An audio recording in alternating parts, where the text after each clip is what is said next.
Chapter 5. Chief Matenge really believed he was royalty. So deeply ingrained was this belief in him that he had acquired a number of personal possessions to bolster the image. One was a high-backed, kingly chair, and the other was a deep purple, tasseled and expensive dressing gown. In this royal purple gown, he paced up and down the porch of his mansion every morning, lost in the Napoleon-like reverie. Of late, this pacing had been often done in the accompaniment of the loud chatter of Joas Tsepe. Loud is perhaps an understatement of Joas's speech. He was a platform speaker who never got down from the platform. He was hoarse-voiced. He was always in a sweat. He gesticulated. He had attended so many conferences that his ordinary speech was forever an underlined address, Mr. Chairman and fellow delegates. Usually Matenge paid little attention. Joas came from a certain tribe of the Kalahari Desert who was still regarded as slaves. The chief also despised the literature of Joas's political party. In this respect, he reflected the attitude of his country. The tide of African nationalism had swept down the continent and then faltered at the northern borders of Botswana.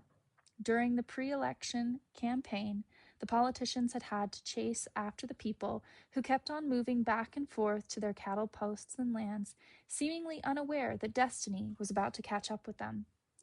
But they couldn't get away from the blaring microphones, and after a time they paused a while to listen. One crowd of politicians shouted that the people should take up arms and embark upon the unbroken line with freedom as their grand aim. You have nothing to lose but your chains, they were told. People listened with mounting anxiety. They could well enough see that they were important to these men. But what did it all mean? What was this unbroken line, and where were the chains? The politicians could not perceive that the conference table terms meant little to a people who never read a newspaper and who were completely out of touch with the latest trends. But they pushed ahead all the same, glibly spouting the meaningless phrases. They invaded people's homes on hut-to-hut campaigns, blindly gesticulating and shouting that they were in the grip of the force and direction of the law of change, as they were wont to call this new phenomenon, African nationalism. The other political party, the sons and relatives of chiefs, was more cunning. It kept its distance. It played catchy little folk songs everyone knew. It talked about cattle and crops and all familiar Botswana problems. People were soothed, perhaps even a little disappointed. The latter crowd was too well known. All their faults and failings and private evils were openly discussed in the villages. Then the pamphlets started circulating, each party stating its views. The sons of chiefs collected the data from the experts and issued neat little manifestos outlining the problems of the country: water, agriculture, cattle development. The sons of slaves attacked the imperialists and neo-colonists, who were still skillfully manipulating the affairs of an oppressed people. But they put over their ideas very badly, with many spelling errors. You will get a pseudo-independence if you do not vote for us, the pamphlets stated. Do not stamble. We are people in the clear who know the line. We will eliminate ignorant disease. It was one of the most pathetic elections. The sons of chiefs, who had had all the advantages of education, pounced on the spelling errors of the sons of slaves, who had little or no education. Can such men run a country? They asked gleefully. Thus, driven with their backs to the walls, the sons of slaves resorted to a low-down mud-slinging. The chiefs all had syphilis, they said. For such defamatory statements, many served jail sentences. Others, like Joas, were imprisoned for getting voters to sign papers on the pretext that his party and the party of chiefs were one and the same. For all this, the sons of slaves found themselves more despised than they had ever been before. Matenge, being educated, soon cast aside the literature of Pan-Africanism, but Joas as a person made sense to him. His own crooked mind and Joas's crooked mind tallied.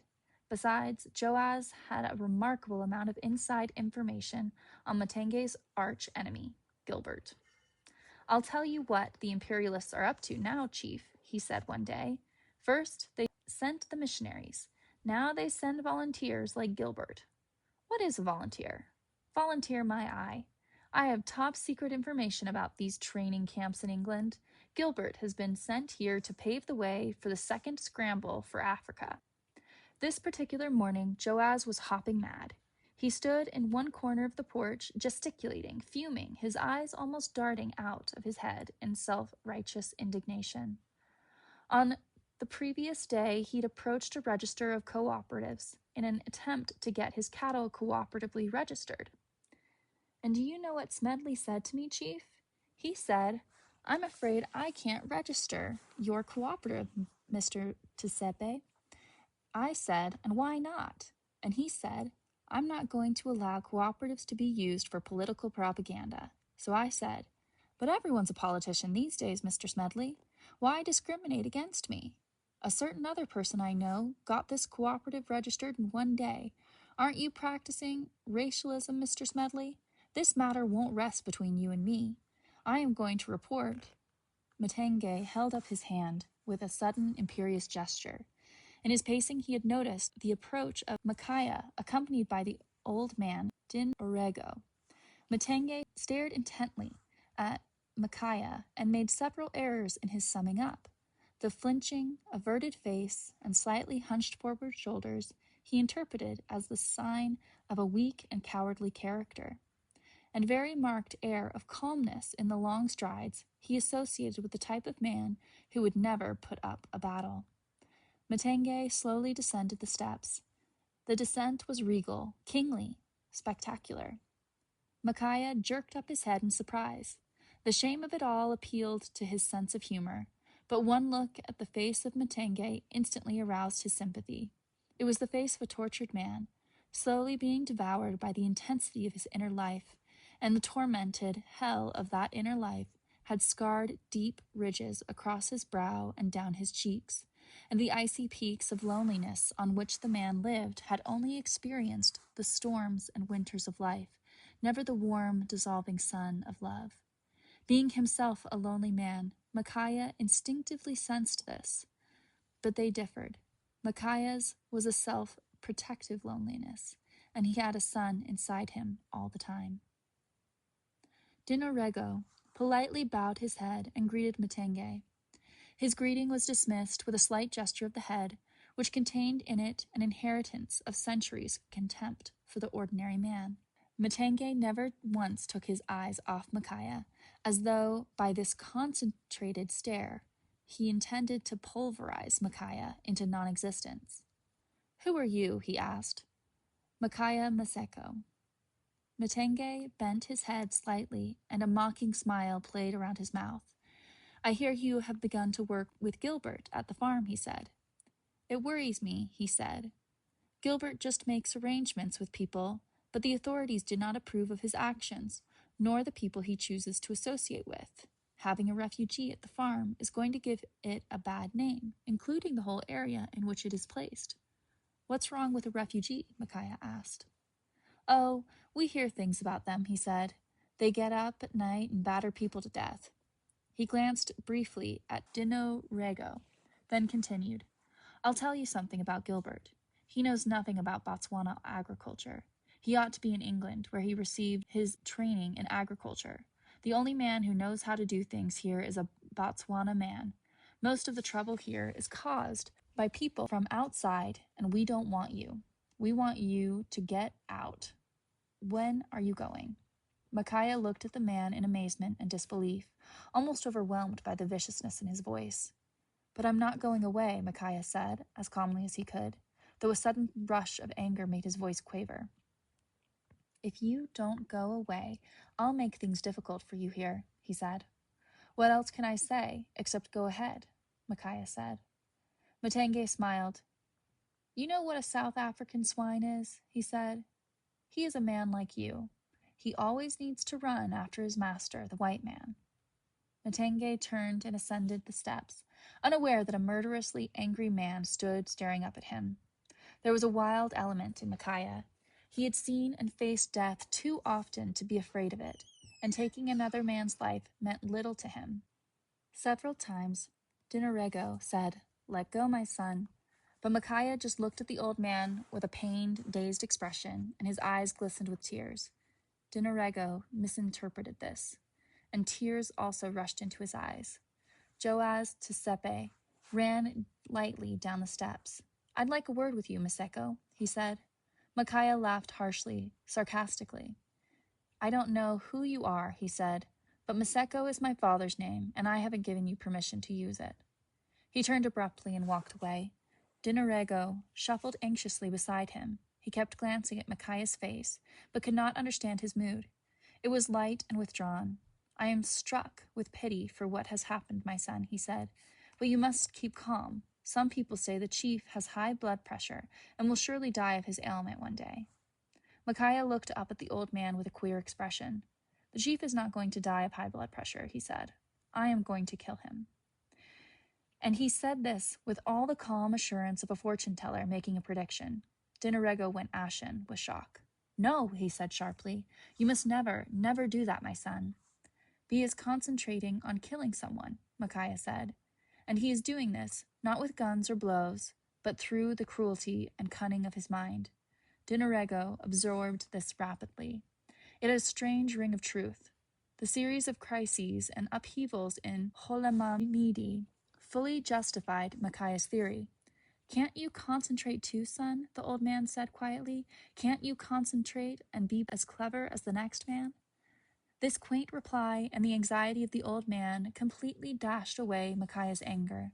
He laughed, but he also felt a twinge of remorse. Micaiah felt that anger had made him utter unduly harsh words to that other grinning, uncomfortable fellow who had run down the steps. Perhaps he was just another of those two-penny halfpenny politicians who sprang up everywhere like mushrooms in Africa these days. "Who is the other man?" he asked. "His name is Joaz Giuseppe," Dinarego said, "and he and the chief are acting like spies against the new government." "Is the new government popular?" "Oh, yes," said Dinarego. "It is very popular. People can vote for it for 20 years. Men like Joaz do not speak the language of the people. Who can understand cheating and murder when such things are not the custom here? Some say the new government cannot improve people's lives because the leaders come from the chiefs. But we can wait and see, and if they are no good, one day we will chuck them out." They turned out of the circular clearing in the central part of the village and took the road that led back to the farm. "What is the time, son?" Dinarego asked. "I want to introduce you to my friend Ma Melipede. She is anxious to meet you and cannot wait any longer." Micaiah looked at his watch. It was 8:15, and there was a 20-minute walk back to the farm. The old man shook his head. "I cannot trust my friend Ma Melipede, and she will delay us." But Micaiah waved this aside. On the way to Chief Matenge, the old man had told him a very moving story about Ma Melipede and the great tragedy in her life. Ma Melipede, he had said, was grown up side by side with him in the village in the northern part of Botswana. The mother of Ma Melipede and his mother were such great friends that they privately arranged a marriage for their two children at some future date. It so happened that while growing up, Ma Melipede became very interested in the Christian religion. On the surface, this was not unusual. Women lived idly in the villages during the dry season, while the men were busy the year round with the cattle. To fill in the dull round of the day, many women drifted to the church, where they were also able to obtain a bit of mission education. But in spite of the advantage they had over men educationally, few of the women developed a new personality. They remained their same old tribal selves, docile and inferior. Perhaps Ma Melipede was one of their rare individuals with a distinct personality at birth. In any event, she was able to grasp the religion of the missionaries and use its message to adorn and enrich her own originality of thought and expand the natural kindness of her heart. The family of Ma Melipede was one of the poorest in the village, But the recognition Ma Milipede had gained for her religious views soon brought her to the attention of the chiefs, in particular one named Rama Godi, a drunkard and dissipated boisterer, and the son of the reigning chief. It was Ramogodi's pride that he was sexually attractive to women. This was true. There were few women in the village who had not been his bedmate at some time or other. But whenever he waylaid Ma Milipede, she just stared at him seriously. Thus, Ma Milipede unconsciously challenged the pride of a vain man, and he became determined to have her as his wife. His haughty mother approached Ma Milipede's family. They refused to offer their daughter in marriage to a chief's son, fearing that she would be treated as a slave in the household. The haughty woman interpreted this refusal as an insult to the royal house and proceeded with plans to force the marriage. She found out about the proposed marriage of Ma Milipede to Dinarego and forced Dinarego's parents to arrange another bride for him with all speed. Thus, terrorized into submission, the family of Ma Milipede had no choice but to allow their daughter to marry Rama Godi. There was only one child from the marriage because Ma Milipede and her religious ways soon bored Rama Godi. He was often away from home, making hay with his former sweethearts. Still, Ma Milipede continued to live in his house as his wife and bring up their son. After many years came trouble. The youngest brother of Rama Godi acquired a very beautiful wife, and Rama Godi took it into his head that he also desired the same woman. Things came to such a pass that Rama Godi's brother committed suicide by hanging himself. He left a note saying, "I cannot stand the way my brother is carrying on with my wife." This made Rama Godi the most hated man in the village, but in spite of that, he divorced Ma Milipede and within 3 months married his brother's wife. The son of Ma Milipede had to be exiled to a far-off village because he could not be restrained from the urge to kill his father. The shock of it all almost deranged the mind of Ma Milipede, and in an effort to help her forget the past, Dinarego and his wife persuaded her to come and live with them in Holema Mamidi, where they had settled. A few years later, Dinarego's wife died of heart trouble, but the long and close friendship between Dinarego and Ma Milipede continued. Ma Milipede had become a trader of all kinds, and she also purchased the skins of wild animals, which Dinarego made into mats and blankets. As Dinarego and Micaiah approached the home of Ma Milipede, which was not very far from the home of Dinarego, they turned off into a small footpath that wound and curved its way into the bush. The sudden clearing revealed the identical pattern of mud huts perched on the edge of the land. The yard was crowded with children. There were a lot of goats, and Micaiah got the impression of goats and children rolling in the dust. The children belonged to the families of Holema Hamidi, Dinarego said, smiling. They are supposed to be out in the bush grazing the goats, but here they are all playing at the home of Ma Milipede. I told her she will one day become bankrupt through having to feed all these children and goats, but she pays no attention. An old woman walked slowly across the yard in a forward-bending manner, as though her back troubled her. She wore a very long dress and had a scarf tied round her head. The children set up a clamor when they saw Dinarego, and she swerved around in her walk. "Batho," she said, addressing Dinarego, "you are about early today, my friend." "I have brought my son, about whom we spoke the whole week," he replied. "Batho," she said again. She turned and looked at Micaiah closely. There was something so lovely in the expression of habitual good humor and kindness in her face that it evoked a spontaneous smile in him. Once he had got to know her well, he was to find that she often prefaced sentences with the word batho, which means, "O people," and may be used to express either sympathy, joy, or surprise. Whatever conclusion the old woman had come to through her inspection of Micaiah's face, she determined to keep to herself and discuss them with the old man once Micaiah had left. To indicate this, she glanced meaningfully at Dinarego from under her eyes. In reply, Dinarego said, "My son cannot stay long. He is just on his way to work." "Indeed, I am ashamed of you, my friend. What about the tea? There is always time for tea. Besides, I must gather some eggs to send to Gilbert. I was just about to feed the fowls. She pointed to a basket in her hand, which was full of corn seed. This made Micaiah look toward the chicken house and recall the vivid words of the old man on their first day of meeting. If you have 52 fowls, you must build a coop 15 feet by 25 feet. And indeed, the chicken house stretched the entire length of the yard. 3 of its walls were built of a mixture of smooth mud and bricks, while the front part was enclosed with chicken wire and had a small gate. Poles were placed at neat intervals around the walls, over which was suspended a thatched roof. There were troughs for food and water, and boxes for broody hens. Fat, sleek fowls pecked in the dust.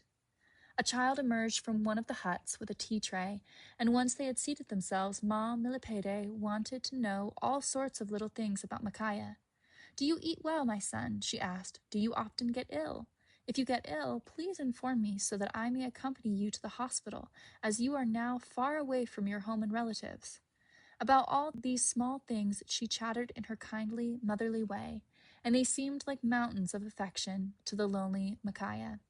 He noted how the old man nodded his head contentedly in the sun of kindness, and how the goats kept frisking their short tails and raising their forelegs high in the air, pretending to crack each other's skulls in mock battles, while the children tumbled in the dust.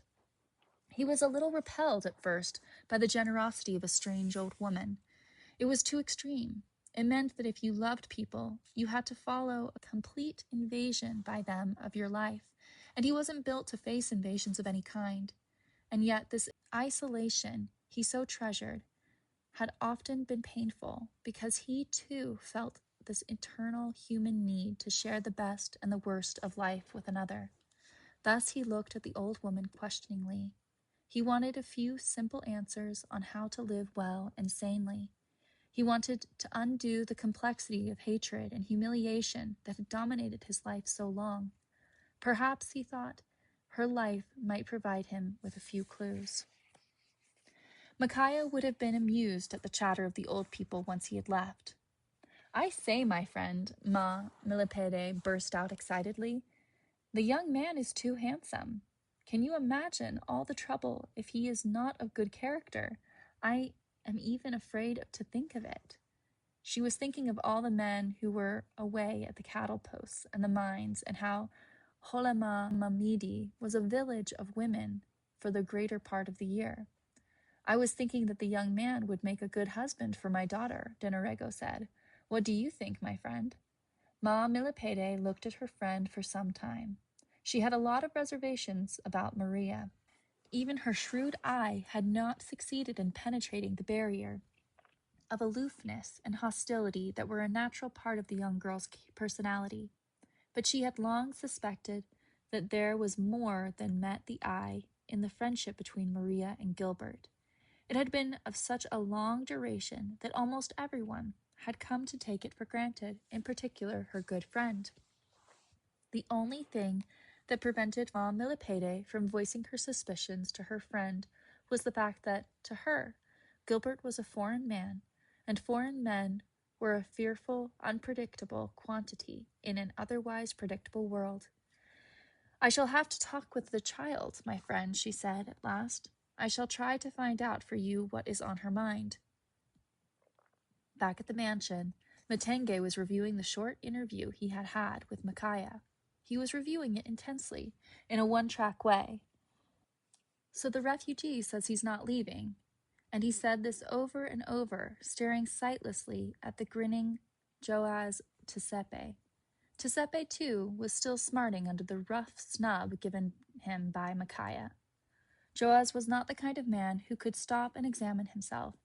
He could not see how unpleasant his too familiar manner was to other people, and he would never know that the inferiority complex, which was the driving force of his life, was also a dangerous little bully. "I can sum up a man like that from a mile, Chief," he said. "He's a traitor to the African cause." Eventually, Matenge's one-track sentence drove him to his car and to the office of Inspector George Appleby Smith. "The refugee says he's not going," he said. looking down into the expressionless face of the police officer. "I have made an ultimatum. I want him removed because he is a dangerous criminal who is using the farm as his hideaway.